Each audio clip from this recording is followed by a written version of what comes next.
This podcast is a member of the Place to Be Nation family. Visit us at placetobenation.com, the only place to be in your pop culture world. We can hardly wait now, for we need a little... Place to Be Nation, welcome back to another edition of this special Pop Goes to Couch here on the PTB Pop Experience under our Pop Goes to Holidays banner, where we're looking at some of the best Christmas TV specials of all time. And we have a fun one on tap for you tonight because we're going to be discussing, one of my all-time favorite specials. And to be honest, this was the one that actually was kind of the inspiration for me to do the series, because I really wanted to live watch it, and I have a great pair on with me to live watch this. Even though this is technically Pop Goes to Couch, you could say this is also a special edition of Pop Goes to Classics because I have my fellow tri-hosts on with me. And not only that, you can even say, given that who they are, this is also a special edition of the most sensational, inspirational, celebrational, Muppetational podcast, because we are going to be talking about the Muppets on this episode. But let me bring in my guest first. First on they're in the state of Connecticut, where I'm sure it's getting pretty cold for him. I know there's some places up there that have already been seeing their first snow of the season, so I'm sure he'll tell us if he has gotten snow yet or not. It's Mr. Andy Atherton. Andy, how are you, sir? Oh, Steve, I'm good. We have not had real snowfall, although there was like a kind of a coating on the ground yesterday. But yeah, it's getting cold here in Connecticut, and thank you for that introduction as well. I think you were close. I think you might have left out a word. Did he? I think it was close, but because I was like, wait. I was like, oh, he's going to do it. And I'm like, wait a second. Now it's like, I'm trying to rewind it in my head, not to give you flack for it. But yeah, it's believe me, I torture Miranda every episode of that podcast with it. So it's kind of a long running joke. I knew as soon as I came up with the name of this, she's going to kill me. But no, I'm happy to be here. I honestly, I couldn't tell you last time I watched this special. I don't think it was when it came out, but it was probably quite. It wasn't. I don't think it was in this century. I can tell you that much. It's been a very long time since I've seen this, so I'm excited to watch this. It's almost like it's new to me again. Yeah, and I should also mention too that both of you have been on a previous Pop Goes the Couch. Of course, Annie, you and I did Rudolph the Red-Nosed Reindeer, and our other guest here, she did How the Grinch Stole Christmas with me. She, of course, like I said, is our third tri-host of Pop Goes to Classics. Your co-host on the Muppet podcast, and she, of course, has her other podcast, Bells with Books, and of course the Bake Off Banter, one of the newer podcasts here. It's Miss Miranda Berthold. Miranda, how are you, my dear? I am good, and I did have snow. In Kentucky. Yes, Andy, it's the most sensational, inspirational, celebrational, Muppetational podcast. Look at you. All right. Of course, when we get back to recording that show, you're not going to get it right. Oh, yeah. Okay. I know. Yes, we do plan to. Now that I am in the U.S., it does like the holidays and like being here the first I've been here almost 2 months now, but like having to buy a car and then like having to like welcome in my household goods that I just ranted to the boys for about 30 minutes about, and all of those things have kind of put several pods on hiatus, but we are working to like get those all back. So thank you for having me here.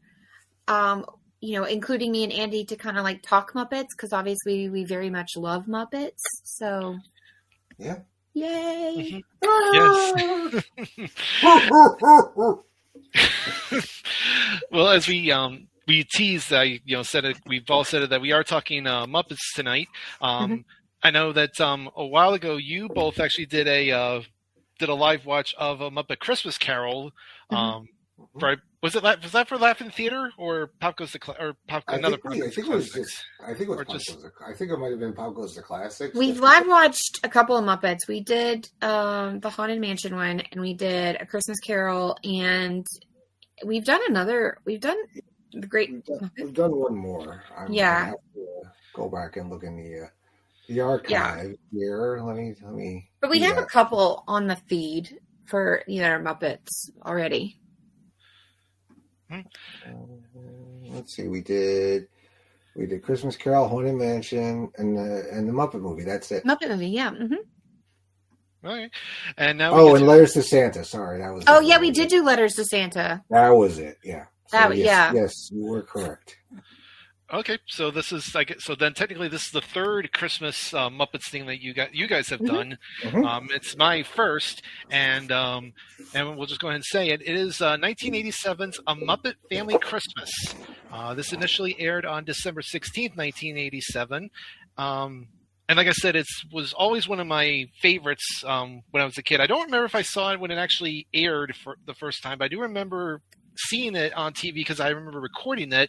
And the thing I remember about it was during the credits, you would always get the announcer like, coming up next week or coming up tomorrow. And then I remember the ending of it was Perfect Strangers and Who's the Boss will be in their normal time next week. So of all the things to remember, that's the one. But that's funny. I watched Perfect Strangers Who's the Boss back in 1987. I had a big crush on Alyssa Milano. Come on. She's still really pretty. She is. She still looks good. Mm-hmm. Yeah.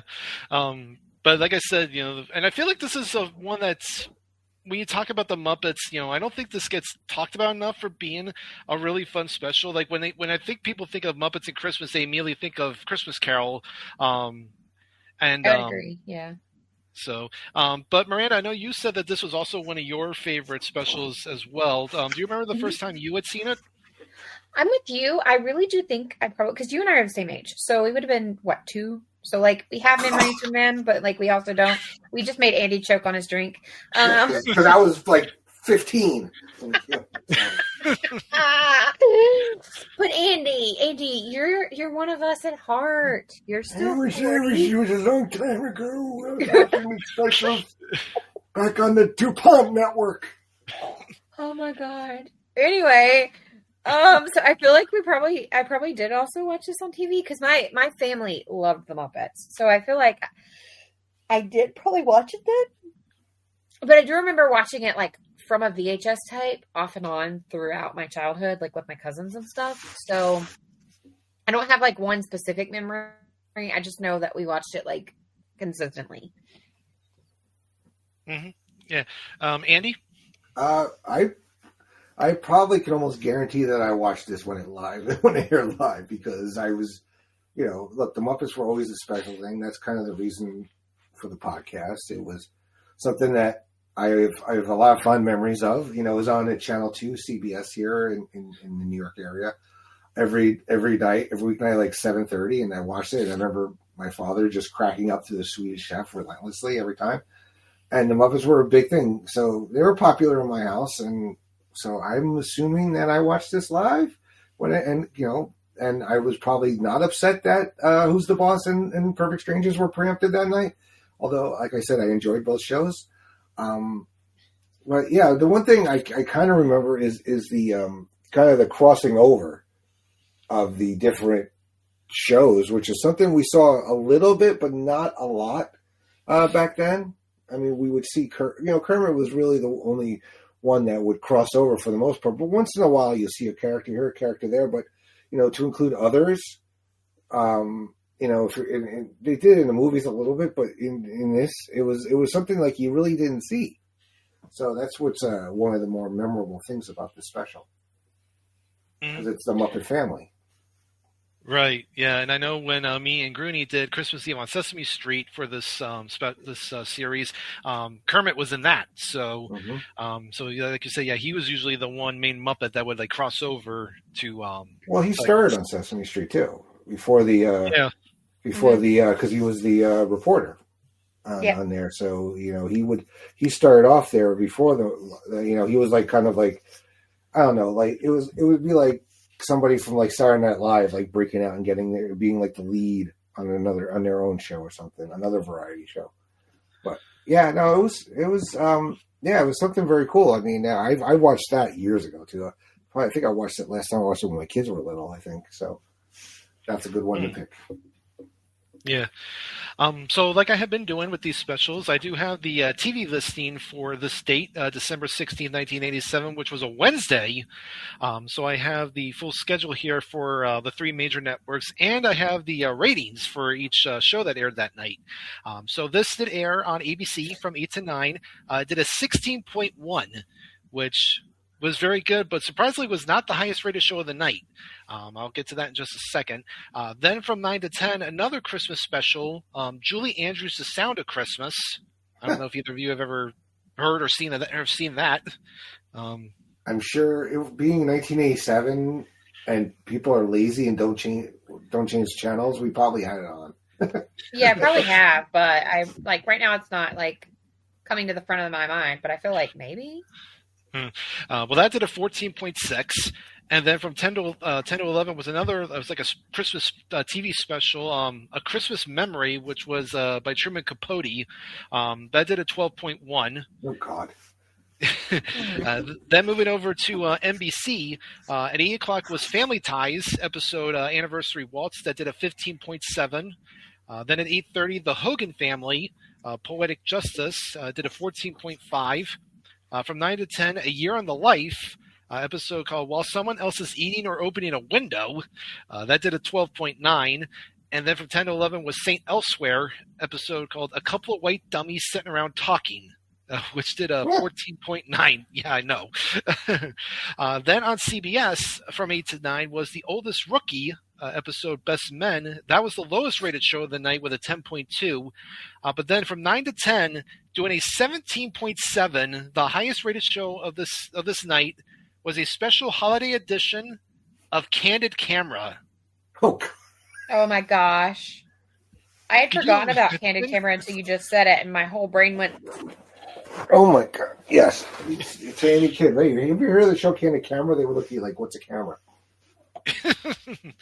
Yeah, but that did a 17.7. And then from 10 to 11 was The Equalizer, episode Christmas Presents, which did a 13.4.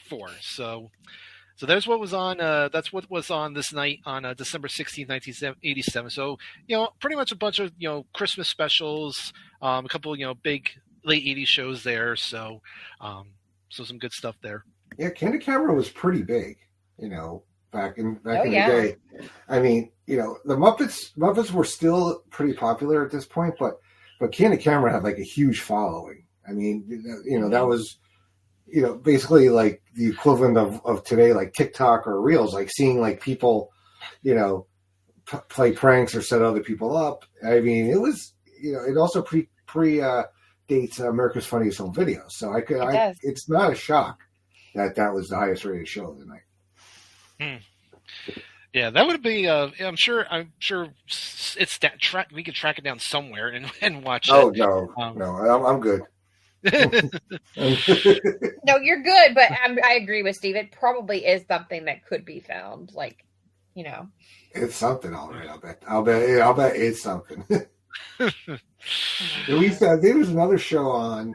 It might have been around the same time frame, called TV's Bloopers and Practical Jokes, hosted by Ed McMahon and Dick Clark. And yeah, I think I remember that show. And they would show a lot of bloopers, obviously, but then they would always, they would have like celebrities playing practical jokes on other ones. Kind of like Punk'd. It was like the granddaddy of Punk'd a little bit. Yeah. But I remember it being very cool because they made it like almost like a crime show, like The Target, and they would play. And then the prankster or whatever, they would like and have like dossiers and stuff. It was fun. I remember that. So that was big back then. I was having this conversation recently with Ellen, my girlfriend, about like real people, and that's incredible. I think it was a trivia question in one of these newsletters I get about one of those shows, and CBS had launched a network called CBS I Am People, and I think they might have put Candid Camera on there. I'm not sure, but it was all those kind of shows. It didn't last that long. It was only around for like a year or two, but I did get some merch from it because they just had to give it away when they was on the network. So, yeah, memories. Yeah. So as I again have been doing through this series, I've when I have my guests on, we always talk about some of our Christmas memories when we were younger, growing up, and everything. But what I think I like to, what I'm glad I have both of you on for is that, of course, as everyone knows, both of you are parents. Miranda, of course, you have your son Caden, and Andy, you have your kids Jessica and Dylan. So what has Christmas been? What has it been like? Creating like these new Christmas memories with your kids as when they were young, and now as they're kind of they're growing up to become like young adults themselves. Andy, we'll start with you. We watch a lot of Christmas specials together. We try to do some of the certain ones and every year, like Charlie Brown, Grinch, those kind of ones. We don't, they don't do the tree as much. I think maybe they'll put one ornament on nowadays, because I'm very big into the keepsake ornaments, but I'm also big into making sure they stay in one piece. And, kids don't always think about that. And it's one of those things, like I have so many of them, but I eventually want to hand them down to them, and then they hand them down and so on and so forth kind of thing. So that's one tradition. Like every year we each get a couple of ornaments that have something like that we like, or personality wise. And, we just try to, do fun stuff together, Any specific gifts that they've gotten that you remember very fondly? It's usually like the things like I have to put together the night before.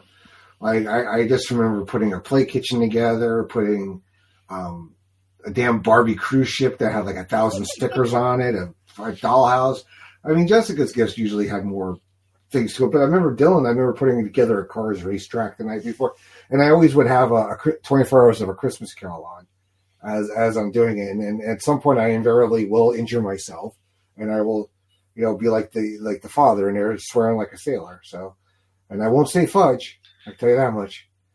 I mean, I think I remember the year we got Jessica One Direction tickets. She like screamed when she opened that one, and Dylan would just be happy with the video games and everything, and no paper was safe around him. So it was fun. I do miss that a little bit. I know I'm not in a rush to be a grandparent, but I am, God willing, my children have significant others and have children of their own. I am looking forward to having little kids again for Christmas. So hopefully not immediately, but in the next 10 to 15 years. How about that? Yeah. Miranda? I with Andy, we did a lot of putting things together. I have the kid though that you could give him fruit and a toothbrush and he'd be like, thank you so much. It's so weird. I don't know. This kid genuinely is happy with anything. Example, this year he asked for clothes, a new blanket, he doesn't have enough of them, a board game, and a very specific thing for his Xbox. And we were like, that's it? And he's like, yeah, that's it. I'm cool. And I was like, oh, okay. He still participates in most of the stuff. This year, obviously, we're staying with my mother, and we put up the tree. And he came out the other night and he helped her out presents, and we put up the tree with my mom. Our traditions more lie around Christmas morning. We decided many years ago when we kind of broke off and became our own family that Christmas morning / Christmas Day would always be for us. So we make breakfast. Every year I make cinnamon rolls, we unwrap gifts, and then for the rest of the day, we just kind of do whatever we want. And we have a rule that anybody is allowed to come to our house if they want to, all day Christmas Day, but we don't go anywhere. And just know that if you come over, we could still be in pajamas. That's something that I've always loved that we've done, because I'm sure Andy can tell you, I think sometimes when you go off and you have kids of your own and you start your own family, and not that one person isn't their own family, because they are, you kind of have to after a certain age, whether it's having kids or not, you kind of have to start your own traditions and start doing kind of your own thing. And I mean, I think even single people without children should do that as well.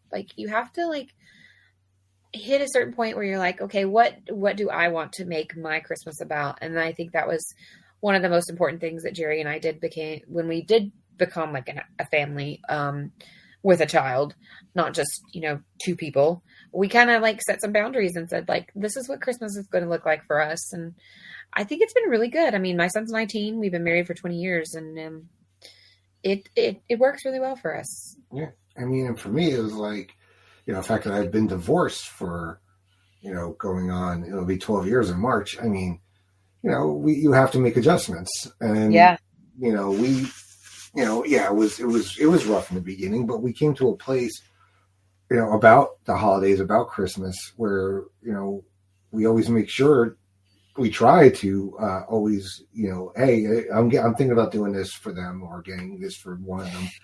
Are you guys? No, it's always, there's a lot of give and take, and, splitting the time with them and all that stuff. So, it just changes as it goes.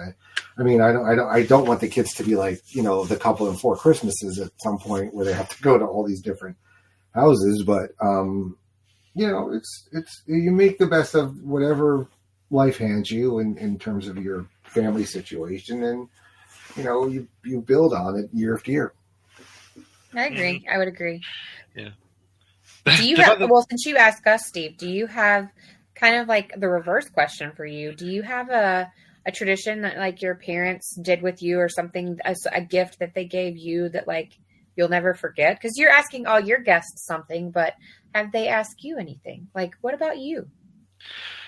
Well, I've actually been asked that before, a couple of times about like some of my favorite stuff, and I always say like one of the big things I remember getting for Christmas when I was young was the Nintendo 64. I remember being very excited about that. Getting a bike the first was really a good memory. It's just been hard, because obviously now I'm here. You mentioned about single adults, and that's pretty much me. I'm here, on my own here in Vegas, and unfortunately, I don't get to be able to spend as much time with my family as I can, because they're obviously in other places of the country. Right. I have my dad and my sister in Arizona, and my mom's now living in Florida, and but we do try to get together, at least if not on Christmas, but like early in December. Like either I would go to New Jersey to visit my mom's side of the family, and we do Christmas, there we have our little. We always like to do one of our little fun games. It's called Now You Have It, Now You Don't. It's kind of like White Elephant. I hate those things. Just really, I kind of find they're fun if they're done like well. Like, Yankee swaps, yeah, whatever. No, it's like look, White Elephant. It's like look, I got this really cool gift. Nope, you don't. You get this shitty ass thing that nobody wants. Not anymore. Yeah, and my family, we always have like some of them are like like actual like legit gifts, but then we would also like throw in gag gifts as well. So it would be kind of more of a whoever got the gag gift was like made fun of the whole night. So we it became a point in some of the times though. I don't know if this happened to you guys, where like the gag gifts started being like really good, and people started fighting over the gag gifts, like craziness. Yeah, gag gifts can I know. Fun.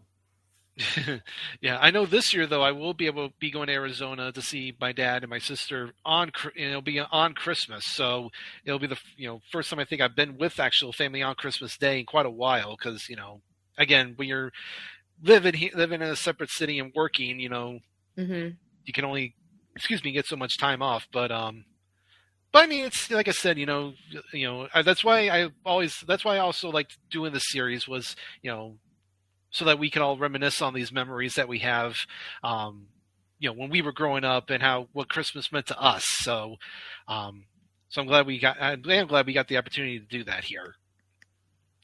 Yeah. So with that, we'll go ahead and get started because we are going to live watch this now. This special was released on VHS and DVD, but it was heavily edited because apparently some of the songs that we'll see here were licensed specifically to only air on television, so those scenes had to get cut from the home video releases. Funny how that happens. Yeah, it's not. As somebody who has to deal with that in their work, it's not funny. No, it's not. It's a pain in the ass. Well, no, for you, I get it, but like to me, it seems like a really fun. I don't mean funny, haha. I mean more like it's like a weird thing. You think in this day and age, especially when we're putting things on streaming and stuff like that, we would have some sort of like workaround to like not have that problem anymore. Yeah, you know, the workaround is usually generic music that sounds similar. The workaround is Andy has to edit the whole thing. Yeah, pretty much. Yeah, but we are going to be watching this on YouTube because the full version is on there. There's actually several versions of it from different channels. The channel we're using, if you are going to watch along with us, is Park Scope Blog. So if you want to click on that version, you can. The special runs about 47 minutes and 26 seconds. And I believe all three of us are using not the Atlas YouTube, I believe, correct?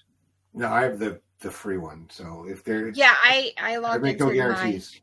Okay. So I logged into the Bells one so that I would match up with you guys because I do have on my personal one the no ads, and I was like, oh, that might cause a problem. I'll try to if I remember, I'll put the YouTube link in the show notes so that people can click on it that way.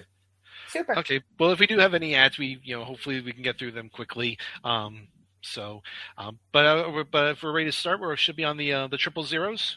Mm-hmm. All right, then we'll go ahead and play in 3, 2, 1, play. Okay. And we got our opening here. We have the Muppet Family Christmas Town. We got all the Muppets here in this truck as they're singing "We Need a Little Christmas." Yeah, with the Electric Mayhem there in the back. Yeah, they got to be really cold though, having to sit in the back of that pickup. But they have like fur and felt and stuff. Yeah. So, and meanwhile, Kermit and Gonzo get to sit in the front seat there with Fozzie, who's driving. Fozzie's always driving. Oh, Dr. Teeth. Did you guys watch Muppets Mayhem? Miranda, you and I have talked about that a little bit. I haven't watched that one yet. I was so disappointed No, it got canceled. it. But it was like it opened. It's a lot of you learn a lot about Dr. Teeth and the Mayhem too, but a lot about Dr. Teeth in that show. I waited to watch it because I don't remember why I waited to watch it, but I was like something had me like waiting, and then I was like, oh, there'll be more, and then there's not. Well, yeah, because the first season was about them making their first album ever, and what they were leading up to before it got canceled was them going out on tour to support the album. So, Mom. Yep. So they're on their way to Fozzie's mom's house, but they did not. But Fozzie has not told her that they're coming, so she's actually getting ready to go to Malibu for Christmas, which. Now, does the Electric Mayhem bus not have snow tires or something? Is that why they're in this pickup? Perhaps. I mean, maybe it's not big enough. Valid question. Valid question. Me. Oh, and there's Sam. Mine and Andy's favorite person. Yep. I think if it was up to him, he would have called this a salute to all holidays, but mostly Christmas. Yeah. And he would probably tell them how all unsafe this is. I'm surprised Sam is going along with this, like being in the back of a pickup truck on a snowy road. Yeah. I love in the Muppets they just put a wig on the characters to make the Muppet version. Oh, look, it's Doc and Sprocket from Fraggle Rock. Yes, he's our main human in this episode. Of course, Jerry Parks playing Doc, and like you said, he is from Fraggle Rock. So our first crossover here, and our of course, as we know, the Muppets known for running gags, and we have our running gag with the ice patch there at the door. Poor Sprocket. He always would see the Muppets, but Doc never did. He's the original Doc. They did a new Doc in the new Fraggle Rock, Back to the Rock on Apple. And there's actually a Christmas special that just dropped that I haven't watched yet. We should do that. Mm-hmm. Now Fozzie makes it. I love that how they both do that. Waka waka. Like, he got a lot of his mannerisms from her. Oh, absolutely. Oops, Kermit slips on the patch. Everybody slipping in. Bunsen just went down. Beaker. Gonzo giving her Floyd. a kiss on the cheek.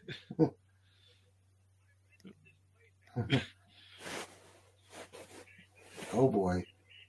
Yeah. Doc, you ain't getting quiet with them around. Yeah, no. Yeah. Brockett looks like he's either like really excited about this or very concerned.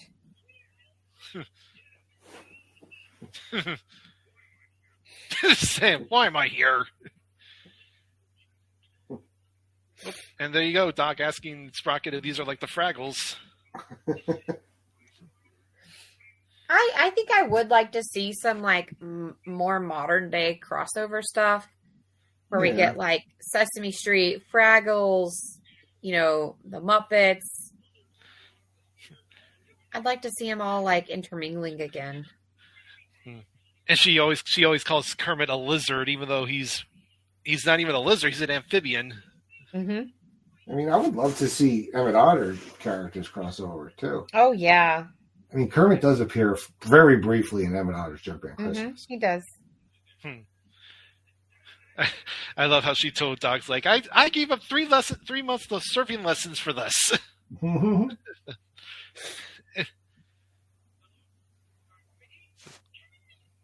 And we've, of course, Miss Piggy, the only one not with them, because now she's doing a little photo shoot. Oh yeah, Piggy. I had an ad, but I was able to hit skip like immediately. So woo woo. Oh, do you need us to pause, or are we good? No, I'm good. I was able to hit skip like really Okay. quickly. We're good. I think that would be my only complaint about. Like, I don't really like the ads aren't like the end of the world. That would be my only complaint. Is they're like not universal. So like I got one, but you guys didn't yet. It's like there's no rhyme or reason where they throw them in, and it's all based on like a ton of different things I have learned. Doing the pouty face. There's an awful lot of people on the stairs there. Yeah, that's many. Yeah. That's to be hopefully it's structurally sound. I mean, that is a nice house. I mean, Whoa! Swedish chef. He just buys it.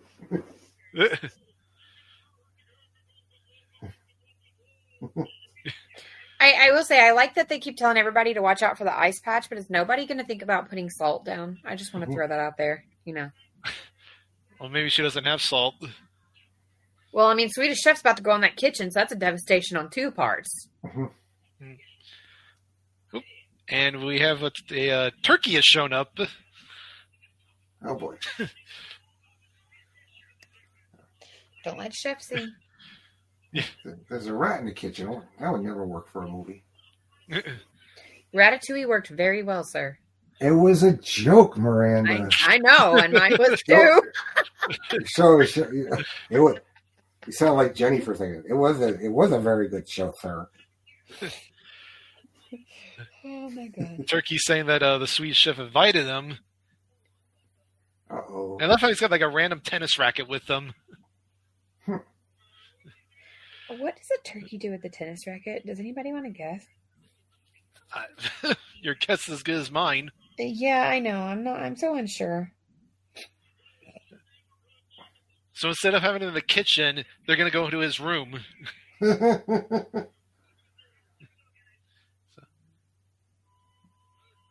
Now, had Robin debuted prior to this? Oh yeah. Yeah. Yeah, Robin Okay. was on the Muppet Show. Yeah. Oh, okay. The Muppet Show was. I think the Muppet Show was done by this point for a bit. There were other incarnations, with Muppets Tonight and a few other shows that would come along over the years. So yeah, it had ended because it was March 15th of 1981 that the Muppet Show officially ended. Yeah, I think all of them, the first 3 Muppet movies are come out by this point. Yeah, because Muppets Take Manhattan was 84. So that was Yeah. 3 years prior. So now we got the Electric Mayhem performing Jingle Bell Rock. Mm-hmm. Yeah, so Robin actually appeared in 1971 in a TV special called The Frog Prince. That was the first time. I love how they already get their whole like setup there in like minutes so they can perform. And They somehow, come ready. and somehow fit it all in a pickup truck. Right? Well, they did Yeah, have some stuff on the roof Logistic too. questions So again. Mhm.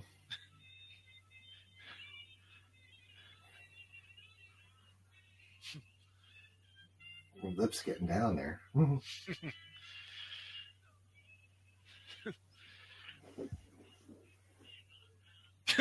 Doc's just like so confused.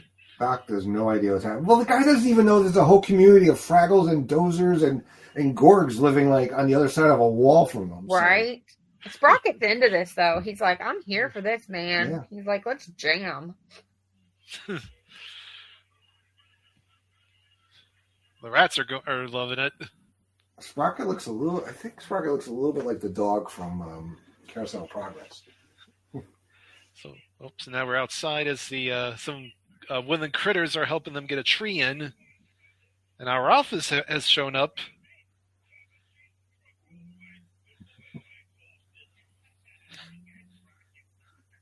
Yeah, Rolf is one of the. I think he's one of the oldest Muppets in terms of like debuts. I love how he's like how Fozzie says mom's likes canine humor specifically, Oh, and there's Rolf. and he takes a spill.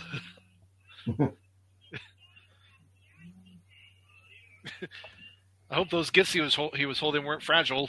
The oldest Muppets besides Kermit are often considered. I don't know if I agree with this. It says Statler and Waldorf, but I think they're thinking of like age. Yeah, they Yeah. are.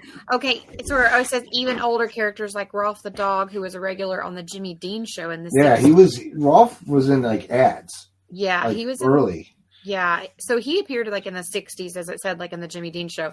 Statler and Waldorf, though, however, do appear in the pilot in 75. And so Ralph's TV presence technically make him older in term of appearance. Mm-hmm. But it says, yeah.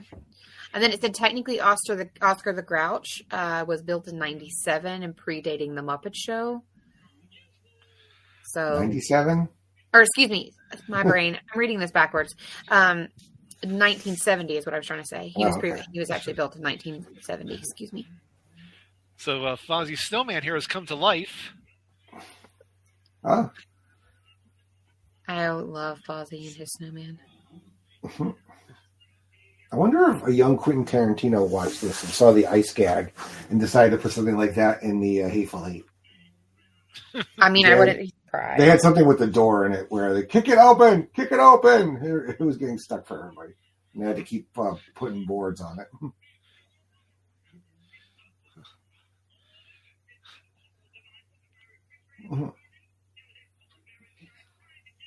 At least the woodland creatures think Fozzie's funny. Well, Doc does too. Yeah. Well, I mean, we need Doc happy. We want him to stay. Yeah. I don't know how that works. You know, now Airbnb doesn't refund your money, but back in those days, they probably had to refund your money.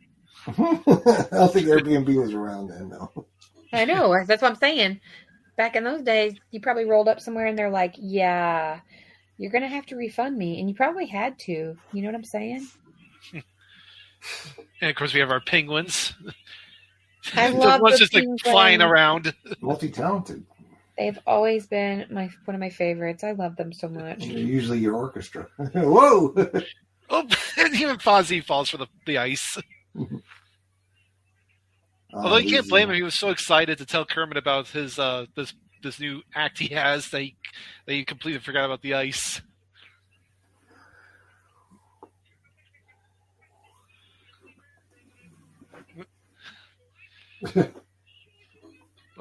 But now Piggy's deciding to do some late Christmas shopping because it is on Christmas Eve. Better late than never. I mean, I do remember. I will say, I remember my mom. Like Christmas Eve was when she used to go out when I was really little and would get my gifts, like, or she would like have them put on like layaway because that used to be a really big thing. I know people like, oh, that now people think it's for people that don't have money, but I don't.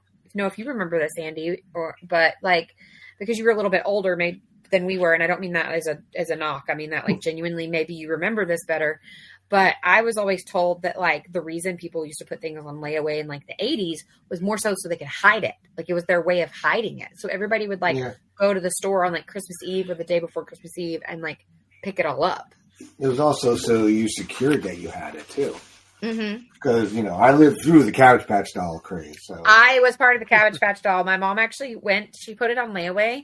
I got it's an also ad. like the kitchen. yeah, so do I. Yeah. 15 seconds. You do? I'll pause. But I was able to. Mine let me skip pretty quickly when I got mine. Yeah, I'm back already. So Yeah, Okay. I got 5 seconds. But I loved how the Swedish chef was going after Sprocket like he was a turkey. All right, I'm back. Okay. Speaking of turkey, now going out, looks like he's got ice for Camilla.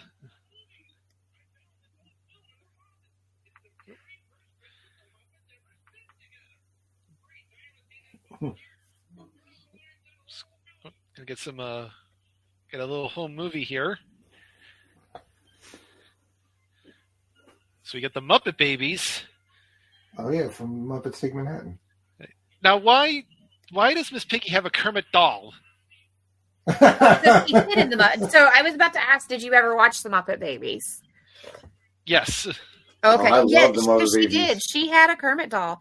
They had Muppet Baby books. They had the cartoon. They had all that. And she did. She had a Kermit doll. The cartoon was so great. It was. I've always been confused by the canonicity of the Muppets. Like Fozzie introduces Kermit to his mom as his boss, and yet here they are as babies. Yeah. It's Muppets. There's no other way to explain it. An animal bursts through the screen.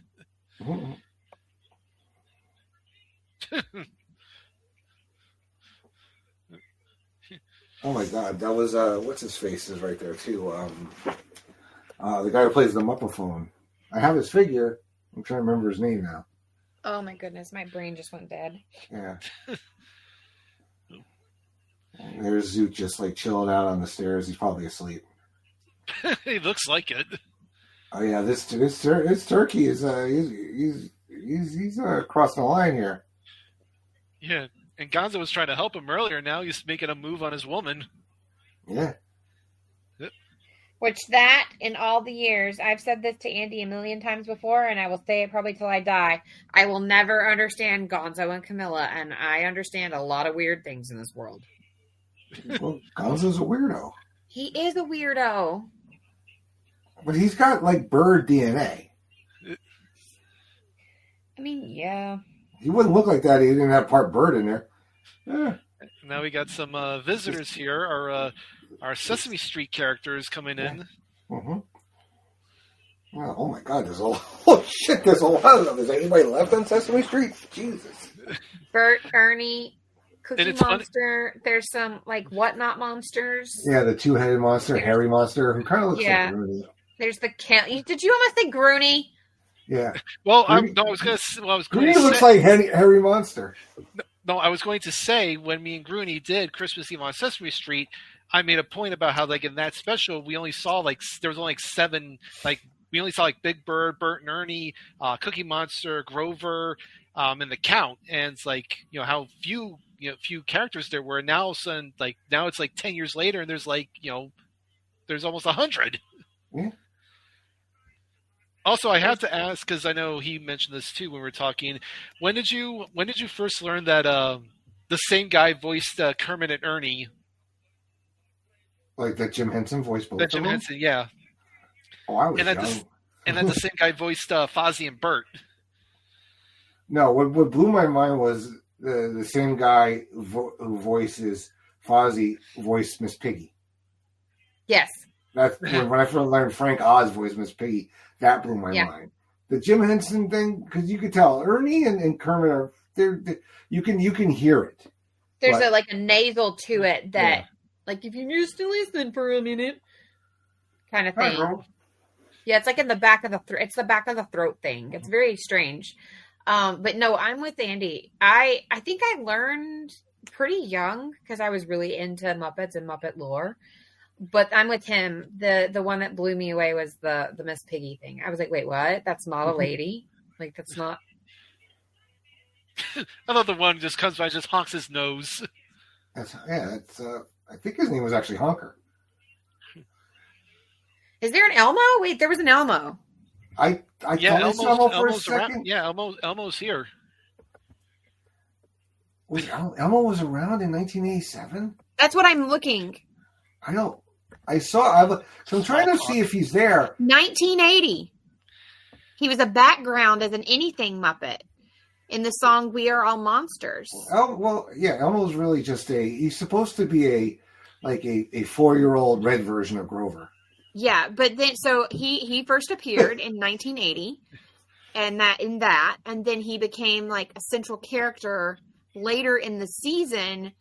When I feel like we should not be naming him, man became performing him in 1985. I think he's back in the good graces. I think back in good graces with what he did. I don't know. I think he's voicing him again now. I think that kind of like. Am I having like a Mandela effect here? No, I'm going to look because I know there were some heavy. I know there were accusations about him. Yeah, there were some allegations.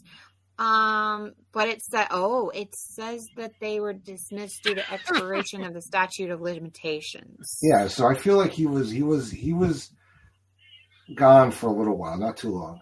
Okay, I didn't realize he was back because whoever they had in his place, that was Kevin Clash. Yeah. Whoever they had in his place, actually, you like basically couldn't tell. Like there was some small, like the newscaster. I always felt bad for the newscaster, but they also have the blue guys there. I love the blue guy. Oh, we love our nonsense news, don't we, Andy? But the blue guy was the guy that. Grover would always mess up his order as the waiter. No, yeah. This is not what I ordered. Spill the water, mess up his order. How about a tuna rye with a pickle for the blue guy?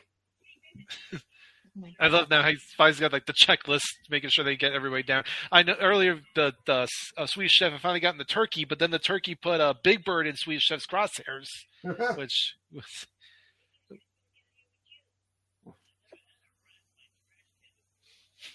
That was another thing too. Like when I was a kid, learning that Oscar the Grouch and Big Bird were both voiced by Carol Spinney. Rizzo and Oscar meeting is like fantastic. And poor Janice bringing out the plate of cookies, and the first person that comes up is Cookie Monster. So now they're putting on a little pageant here. I think Janice is very underrated, by the way. Okay. Well, this is some show. You already had the Electric Mayhem. The Electric Mayhem was like the opening act. Poor Bert. Bert, always the butt of the joke. Do you guys remember in the early days of the internet, something was going around called Bert is Evil? Vaguely. Like very vaguely. I'm gonna see if I can find it. Yeah, it was really funny though. Somebody like did this like thing where they put Bert and all these like stories. There's Grover playing the mouse with a bowl and spoon to prove that he's not stirring.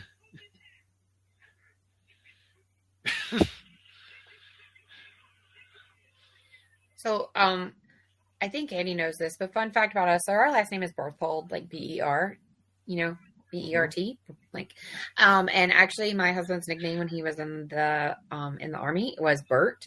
So, and now he actually collects bottle caps from all the beers across the world. So I have bought him several Bert he has a stuffed Bert like head that's like clipped to his backpack because our last name is Berthold and his nickname was Bert and he collects bottle caps. And I'm like, yep, it works. It fits. I'm loving his Aunt Jemima hat though. Can I have one of those? Actually, I kind of do. You guys missed it. I had my hair wrapped up in it where I washed my hair before we started recording. Sam, again, another great line, is nothing sacred. And by the way, Elmo was one of the reindeer. I don't know if you can see him there in the back. Yeah.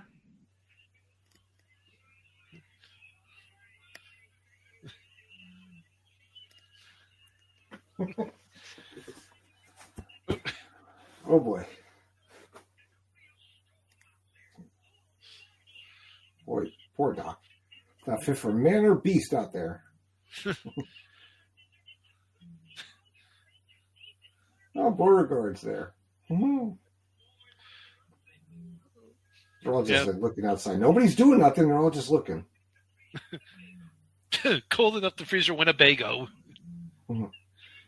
This is a family special. We shouldn't use that kind of language. And now Miss Piggy in a payphone right in the middle of this storm. God. Remember payphones? Apparently they're still around a few places, but they cost so much more. God. Kids, I remember having to use a payphone to call my parents to let them know I was going to be late. Well, you do the whole collect call thing. That was like the signal that you needed to get picked up, and they would decline the charges. Oh, yeah. Or because my dad was a detective in our county, he had a pager pretty early on when people got pagers. So I would send a certain code that told them like, "Hey, come get me now." Oh, I got another ad. Oh. Right as Piggy got blown away. We'll pause. Hang on. 5, 4, 3, 2, 1. All right, I'm back. I feel like, and we're back. And we're back. And that wind was so bad it actually blew the payphone away. I'm sure Miss Piggy will be all right. The heck you say? No, there's Elmo on the stairs. Yep. Elmo on the stairs. Now even the snowman has to come in because it's too cold. This is gonna be like that. Well, I think it might have been a Chunky or soup commercial, that Campbell soup commercial, where the snowman comes in and like melts. It's like a little kid was out playing. Yeah. Yes, it's a Campbell. And they just showed up. I didn't see them in the truck. Statler Who was and it? Waldorf, Statler our and favorite Waldorf. curmudgeons. Pops. Like they're just multiplying. Like did somebody get them wet or something? I The amount of coordination that has to go into having this many puppeteers in a room at one time. Well, not to mention, we do have to bring up the fact that one puppeteer is probably, doing 2 at one time. But I'm just saying, like, that's impressive. Well, the background ones are probably other people are probably just who don't have lines are just working them. Right, but I'm just saying the amount of them that have to be in that room at one time is. Like right now, we got Big Bird and Swedish Chef, so it's just 2 people. Okay, not a big deal. But like when we had like 5 of them sitting in there at one time, 6 of them, geez. Oh, I love how Statler and Waldorf, Miss Fozzie's mom said that they're her friends, and meanwhile they insult her son all the time.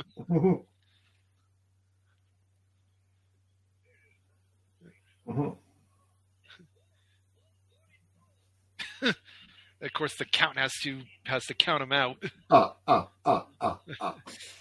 Caden used to call him Did you guys shoes from New Balance? Do you remember those, Andy? What, New Balance? Do you remember the New Balance like Sesame Street edition shoes that they had? No. Your kids are like Jess is 1 year older, and they're like boom boom moods, like Jess, Caden, Dylan. And I know they had a lot of the same things, but Caden had they were black and they had like this purple, like fuzzy stuff on the inside, and it had the count on the outside of them. And he was obsessed with them. And he would go, "Oh, I need my shoes." Oh, geez, yeah. I think Miranda's ahead of us because we just got to Big Bird and Swedish Chef. Yeah. Oh, I don't know how I ended up ahead of you, but that's okay. Maybe because we got ads and you didn't. Well, I paused, but it's okay. You're not missing much. Like we didn't learn. I'm not that far ahead of you. Like. Well, Big Bird just gave Swedish Chef his gift of chocolate-covered bird seed. Oh, we are together. We're together. Yeah. Do you guys remember a show that was on? I think it might have been on for 1 season, maybe 2. Greg the Bunny. Yes, I didn't watch it, but I know what you're talking about. It was awesome. They were not puppets. They were fabricated Americans or something like that. Fiber. And there was a guy, Count Blah, that character, and he would. He would say the reason his name was Count Blah is because every time after he said something, he would say the word blah. Blah. So whenever somebody asked him his name, I'm Count Blah. Blah. So you count blah blah. No, my name is Count Blah. Blah. Blah. It was like a running joke. It was pretty funny. And Seth Green was on it. So I love how they're singing the Christmas song, and like Big Bird's saying the actual lyrics, and Swedish Chef is doing his like piss Swedish. Bring my birds, bing bongers, bring my birds. Oh, poor Swedish Chef. Swedish Chef with his human hands. I was about to ask, how's Andy doing with the Swedish Chef I'm hands? okay because it's a Swedish Chef, but I don't know if when it's like Sweetums and stuff, you freak out. No, Sweetums doesn't Or not have Sweetums. anything. What's the guy's name? Oh, we've talked about this before. Shredded wheat and cranberry sauce. I mean, not like I wouldn't go for that, but I mean, I guess maybe don't knock it till we try it. So I don't know if Steve knows about I have a couple of versions. One is when you mix Muppet and human parts together. So it's like the Swedish Chef, I can kind of get by, but it's like he is like 90% Muppet except for his hands are human, and it freaks me the hell out. Right? No, I listened to the Muppet podcast. I know. Oh, look at that! You're the one. Thanks. I loved how they showed Piggy trying to like push the taxi. Like I know she's like strong, but come on. Well, she's got to get back to her man. So now Doc offering to go look for Miss Piggy himself. Mm-hmm. I do love how Doc is like warming up to all this, and like he wanted to be alone, but now he's like, well, maybe I don't. Maybe I like this. Like maybe I want to be part of this. Yeah, he embraces it.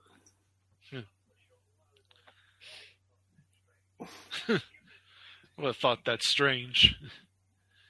There's that damn snowman again. Everyone's a comedian. He says the same thing.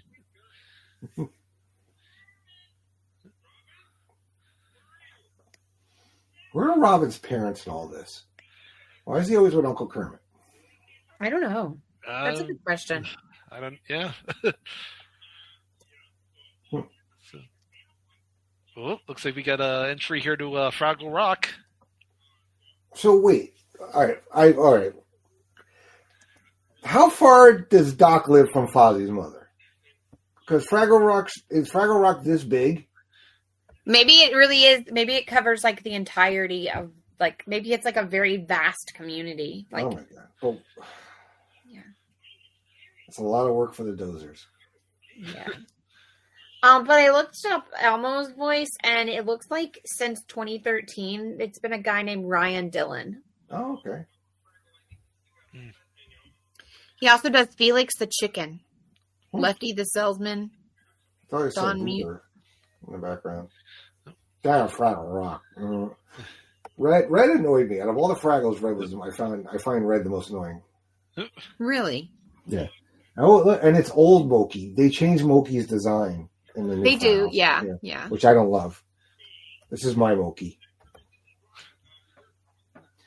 Yeah, I'm thinking that maybe like the Fraggle cave system is just like super vast. Like they live underneath us all the time kind of thing.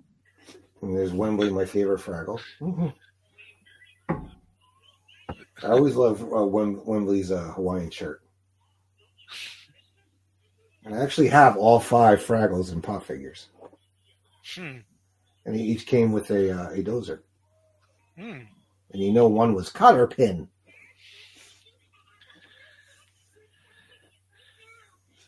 So they have their own version of Christmas, as we see the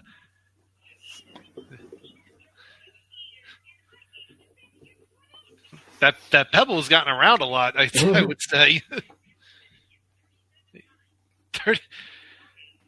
That's like the epitome of a regifter. Listen, regifting is acceptable if done correctly. Yeah. I guess you've done some regifting yourself. I have done regifting. So here's the rules of regifting, Steve. You can regift it, but you can't regift it inside the same community that you got it gifted from. Number one. Number two, you have to you can't re-gift something that you've like even remotely used just a little bit. Like if you've used it, it's not. You can't re-gift it. You can't gift it to anyone. Like it doesn't work that way. And also the condition and the circumstances. Like if someone gave it to you because they like maybe you got a gift from someone who really doesn't know you, so they got you something that you would like never ever use. It's the intention behind it. Like it's but you cannot re-gift it inside the same community that it was gifted to you from. Yeah. Okay. So like if your mom gifted you something that you were like, really, you got me this? You can't be gifting it to your sister or your aunt. You got to go outside of it. Like you could gift it to me or Andy. Okay. I like this little song here that they sing, Pass It On.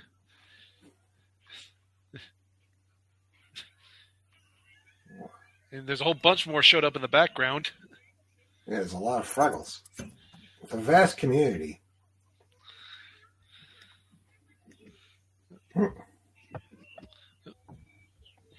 Boober. Damn Fraggle Rock. The guy that loves to do laundry.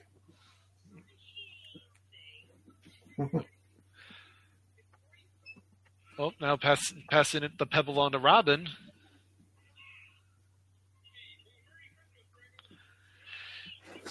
So now for scale, Fraggles and frogs are about the same size in the Muppet world. In the Muppet world, okay. And of course, we say Doc has never seen a Fraggle, but now Kermit and Robin can say they have. Mm-hmm. Yeah, pretty amazing.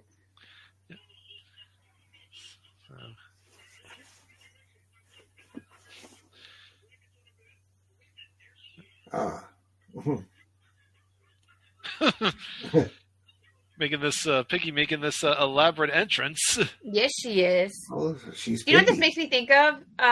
When the Queen rides up in Narnia. Oh God, yeah. I don't know why, but that's just the vibe I get. She don't look bad for a pig. Mm-hmm. I love how, like, for years and years and years, that is continuously the same running joke. I love, Andy, how those dogs mush easily for Doc. Meanwhile, back at Rudolph, how Yukon's dogs wouldn't mush for him. Yeah. Doc looking like an English soldier with that outfit. I think there was another Muppet thing. I'm trying to remember, and I think, it might have been Muppets where it was like Fozzie was on a dog sled and he kept calling them oatmeal because he was out of mush. Yeah. Piggy with all the outfit changes here too. Yeah, like it's like, where are you getting all these outfits from, man?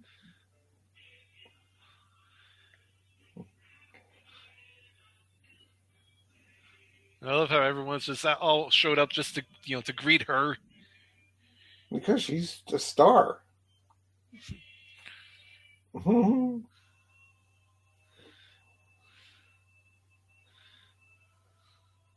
there's a... Yeah.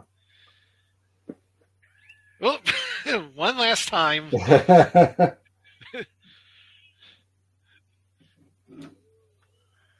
don't know. I hope... I wonder what kind of...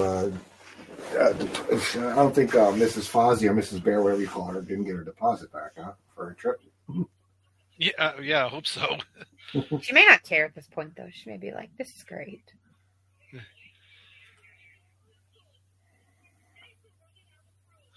Oh, now they're running out of room.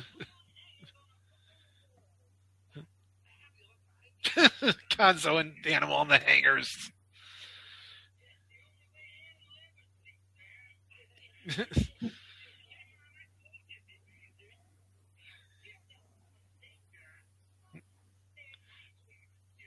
They're nice weirdos. Got that again. Sorry. 30. I got 30 seconds. Hang on. Sorry. Wait. 3, 2, 1. All right, I'm back. Hopefully that's the last time because we are getting close to the end. Yeah. So now time for the... well, but I've only had one, so... So have I. I only have the one too. So we got our carol sing here as they start with Happy Holidays. Again, there's so many of them in this room. I don't know. Yeah, that is pretty insane, seeing like the vast amount of characters there are in this universe. Mm-hmm. Yeah, it's I mean, probably the same amount as the end of the Muppet movie.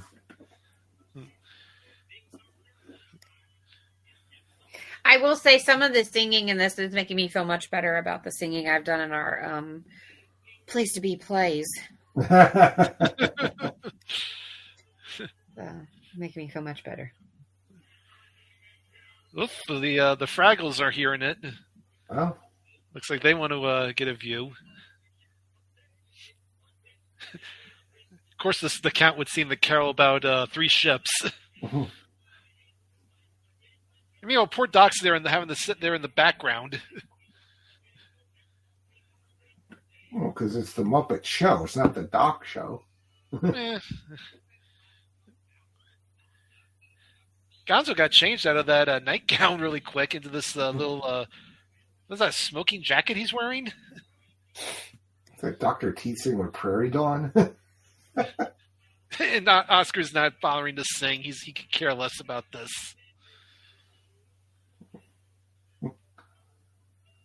I remember when I was doing the pod with Grooney, he had said about how he's surprised that we haven't seen like an Oscar the Grouch Grinch combination, like a collaboration. Oh. The traveling Matt showed up. They're silly creatures. Fraggles are right behind Doc, and all he needs to do is turn around to see them. All you do is turn to the side, and there's traveling Matt. Jeez.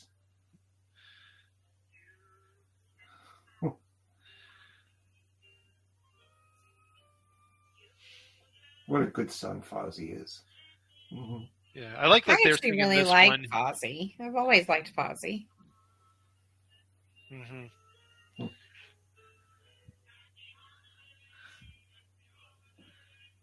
I don't know. I'd be careful with all those Muppets around flames. Very bad things can happen. Oh, absolutely. Yeah, this is always kind of an interesting camera angle, like from inside the fireplace. Yeah. Right? Kermit got all dolled up too. Yeah. We have to dress for dinner. Is that Bean Bunny behind Piggy? Yeah, I think so. I think so.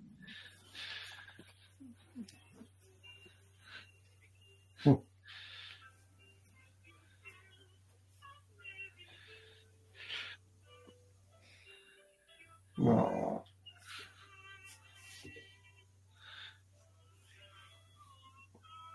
Well, I mean, they're technically married at this point.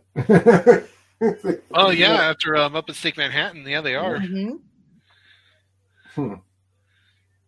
Somebody's getting married today. Which you will get a live watch of that after we finish season 3 of the Muppets. Yes. That I think is my favorite Muppet movie ever, so I'll be looking forward to that. Yeah. It'll be a while. Oh yeah. We're still in season 2, I believe, so of the Muppet Show. So we'll be watching The Great Muppet Caper, which is my favorite Muppet movie of all time. Hmm. So probably watch that in a few months. Mine's the Gonzo one. Which is one of my least favorite ones. And now we got all the woodland critters here and the snowmen outside and the penguins. My imaginary friend at this age was a penguin. Her name was Josephine. I see what's going on here. You are Mr. Penguin. So sorry to interrupt. Proceed. Please tell me you guys got that reference. I'm trying to remember. I can hear it, but I'm trying to remember what it's from. It's from Billy Madison. Yes. Okay. I was like, I see what's which going one? on Which here. one? Which one? You and Mr. Penguin. I see what's going on. Yes, here. I see. Even Stanley and Waldorf are getting in on the singing.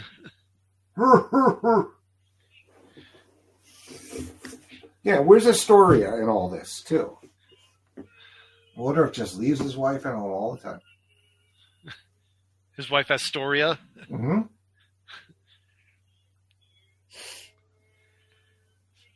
So now she appeared on the Muppet Show a few times.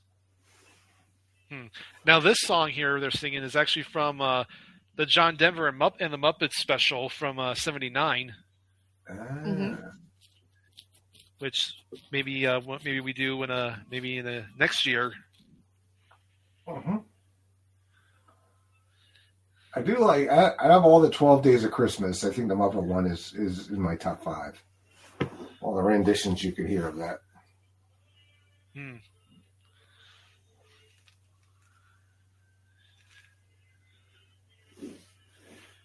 I've noticed too the fact that the turkey keeps his sunglasses on even when he's all this time that he's been indoors.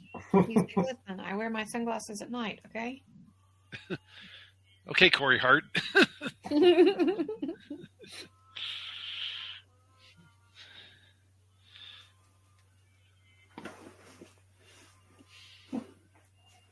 Oh, look, there's Guy Smiley too. I haven't seen him yet. So now this song is from a special that was done a year before in '86 called "The Christmas Toy." I don't know if either of you have heard that one.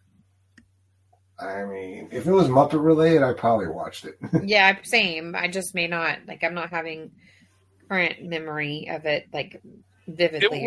It was the Jim Henson Company, but it looks like the only Muppet that was in it was Kermit. There was a whole bunch of unfamiliar ones. Yeah.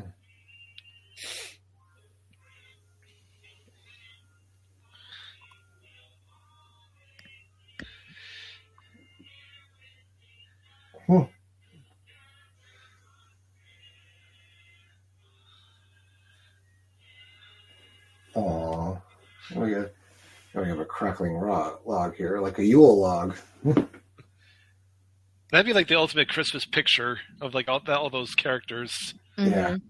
Ooh. And now, by the way, I don't know if they ever said it. Fozzie's mom's name is actually Emily. But I thought that was yeah. He's like, no, don't take it down. I just said you didn't have to put it up.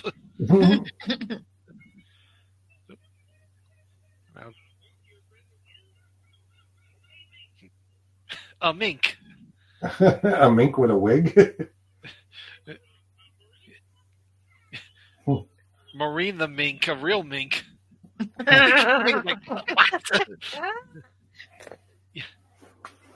Back then when you could wear fur coats.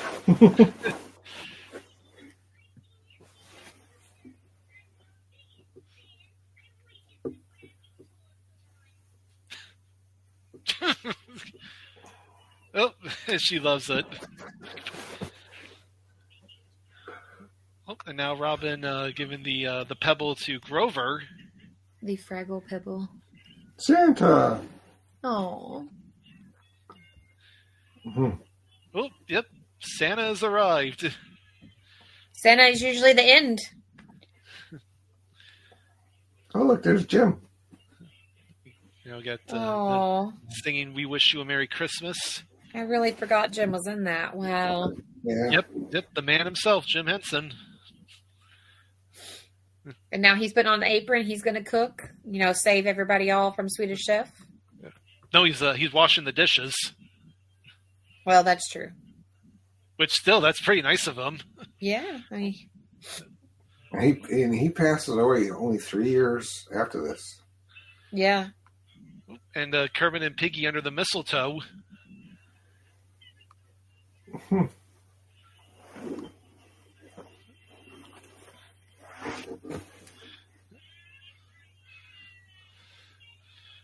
They're all saying goodbye. Goodbye. This is a lovely special. I think it was very well done. And it incorporates so many Muppets that you kind of hit all the favorites, everybody gets to see their person. Right. And like we said, the crossing over of all the all the universes in essence, Muppets, Sesame Street, Fraggle Rock, like Andy said, not something you saw a lot back then. So, but I'm a huge fan of crossovers like that. Yeah. With you. Yeah. But yeah, that was a lot of fun. I enjoyed watching that with you guys. I'm glad we were able to do it. So that's going to wrap that up here. But before we leave, why don't we let everyone know where we can be found on social media and what other pods we have going on. So Miranda, we'll start with you. I am here on this feed. This is my home. I have, of course, the Muppet podcast that we have talked about extensively will be coming back. I have Lady in the Beard. I have 2004 Film Odyssey. Bake Off Banter is on a break because the show, we just do it as the show is on and it just finished. So go check out all of those if you have not yet. I have Bells with Books. And of course, we do have our Pop Goes the Classics that we are still working on and, still focusing on those Disney films. So there's a lot of me in this feed. Fortunately, I don't know. I guess it depends on who you ask. But I'm here all the time. And on social media, you can find me on Instagram, TikTok, both at Mom's a Nerd. And we do have Bells and Cooks on TikTok as well. All right. Yeah. Okay. Andy? Well, social media is, you can look for me, AA, whatever. I don't know. You'll find me. I'm kind of boring, so don't worry about looking me up there. But in terms of this very feed, I have a bunch of shows. A lot have been on hiatus just because life is, kind of busy. But, we're doing the Video Jukebox Song of the Day every weekday at 8 a.m. You and I, Steve, holding down the fort there. We're climbing, though. We're getting close. At the pace we're going, we will hit episode 1,000. And yes, they're short, 5 to 10 minute podcasts, but doing 1,000 of anything has got to be an accomplishment, right? So looking forward to that. And plus, in January, the first Monday in January, actually, we will be debuting another weekday daily pod, which will be the movie review of the day. And we have a nice little group to start, and that will be dropping at 3 p.m. on weekdays. And that's just a movie review. Whether it be a favorite movie or it be a theme week where we're leading up to a new movie coming out or what have you, or a special time of year, or one of us sees a new movie and we want to share our thoughts about it. So it'll be a lot of fun and really looking forward to it. But like Miranda said, the Muppet Pod is coming back. It's just once things get a little less crazy for both of us, our schedules will be a lot easier to record that and bring that to you monthly. And plus, looking to go back into some of my other shows to bring those back as well. Mm-hmm. Yeah, good stuff. As for me, I'm usually on this feed as well. You both mentioned, of course, Pop Goes the Classics and the Video Jukebox Song of the Day. The other pod I typically do on here is Making Mount Rushmore. Again, a little bit of a hiatus just because I was putting a lot of energy into this little series here. So we should be back strong next month in January. I also can be found on the PTB Wrestling feed with Extreme Resurrection. That's myself and James Grunberg, where we're going through ECW from 2006 to 2010. Currently in the spring of 2008, coming on the heels of Backlash 2008. We will see if Kane is still the ECW champion or Chavo Guerrero has retained the title. And we are also getting close to ECW's 100th episode on Sci-Fi. So big episode planned for that. I was also on Grooney's other pod on the wrestling feed, most recently, Nation Invasion, where I, and Jeremy Nichols live watched the 2001 Survivor Series. So kind of hitting the official end of the Invasion angle. I know I think he's going to do that last Raw and SmackDown after Survivor Series to officially close that pod up. I can also be found occasionally on the North-South Connection with Cronoso. Our most recent episode, we touched on a couple of potpourri episodes post the Royal Rumble, including the Main Event 5. And I also do appear occasionally with Ryan Gray when he does his PLE previews. So be sure to check that out. And I do have an announcement to make over on the PTB Facebook group. Of course, Miranda will have the 25 Days of Christmas up there shortly. I know she's been working hard on that. But I do want to officially announce that, as most of you know, that one of the big things we do on the feed are the tournaments. And you'll have noticed that 2025 we didn't have any, which again, that's just as Andy said, sometimes life gets in the way. So, way to go, Steve. I'm sorry, it happens, but I can't say that the tournaments will be back in 2026. I've got, I'm already kind of, in the inner workings of our big summer one, which I think is going to be a very interesting one. But I do have our newest one set to start, for the winter. We are going to be going back to food for this one. And we're going to be determining PTBN's greatest dessert of all time. This is going to be an interesting one. So we have 120. Fits in the fights. They're going to be fights. We have 100 banana pudding. Well, we have 4 different categories for this. We have pies, cakes, ice cream flavors, and then miscellaneous. So basically anything that doesn't fall cleanly into one of those other 3 categories. What about cookies? Oh, cookies. See, I consider those a snack food, and of course, as everyone knows, we did a tournament on junk food and candy. So you probably won't see any of that stuff in this tournament. This is kind of more focused on maybe if you were going to a restaurant and like a restaurant dessert menu those type of desserts, yeah. Banana pudding. Yes. So yes, that I think is in there. So I will not be voting for that, as bananas are disgusting. So. I will be voting for that. Andy and I are going to have it out, but okay. You go have it out, Miranda. If you ever come to New York City, I will treat you to banana pudding from what the hell is the name of that bakery? There's 2 of them in Grand Central. Yeah, there's a famous, it's known for its banana pudding, and I'm going to Magnolia. That. Yeah. Magnolia Bakery's banana pudding. I literally have brought that home on the train for Ellen. Holding you to that. Yes. You heard that, Steve. I will buy you. I will treat you banana pudding. Well, we're recording this, so it's it is officially on the record. But the tournament will officially start on Friday, January 9th, at 12 noon Eastern time. So I debated they want to start the second, but I figured with that being New Year's week, everyone's probably still going to be kind of maybe hungover from New Year's, so I give everyone a week to kind of prep for this. So get their shit together. Exactly. So again, Friday, January 9th at 12 p.m. Eastern Time on the PTB Facebook group, PTBN's Greatest Dessert of All Time tournament will officially commence. So, again, very interested to see some of because I got some interesting matchups here, and I know that when we did more so the junk food tournament, there was a lot of debate about regional there's going to be a lot of regional heated discussions in this one.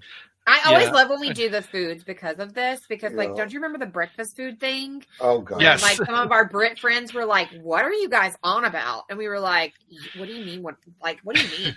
So I really love when we do the food ones because it gets really interesting. And the things that people get heated over, I would have never thought they would get heated over. Right, and I will say too, of these 120 entries, it is all mostly stuff from the U.S., but we do have a few from the U.K. as well. So they will be included. We have been accused of northern bias in the past. In some of yes. When we did I think it was the greatest song of the '80s. The Hard Traveling Fanboys referred to me as the Northern Overlord, who did not put a lot of country music in the tournament. I stand by that statement, though. Well, if you need a couple of British dessert ideas, did Spotted Dick make the cut? No. I would have to double check my list, but I think you would remember something called Spotted Dick was in the tournament. Well, yeah, I don't think it did. I don't think it it's literally just a sponge cake with some shit on it. Well, on fried that note, fruit, guys. Fried fruit. Come on. Anyway. Well, yes. Well, on that note, we'll go ahead and wrap it up here and say thank you again to everyone for listening. And again, this has been a lot of fun. It's we've closed it out here, 2025. I think on a really good note, and I think 2026 is going to be even stronger. So we look forward to everything we got planned for that year. So for Andy Atherton and Miranda Berthold, I am Steve Riddle. This has been Pop Goes the Couch here on the PTB Pop Experience as part of our Pop Goes the Holidays, and we will see you next time.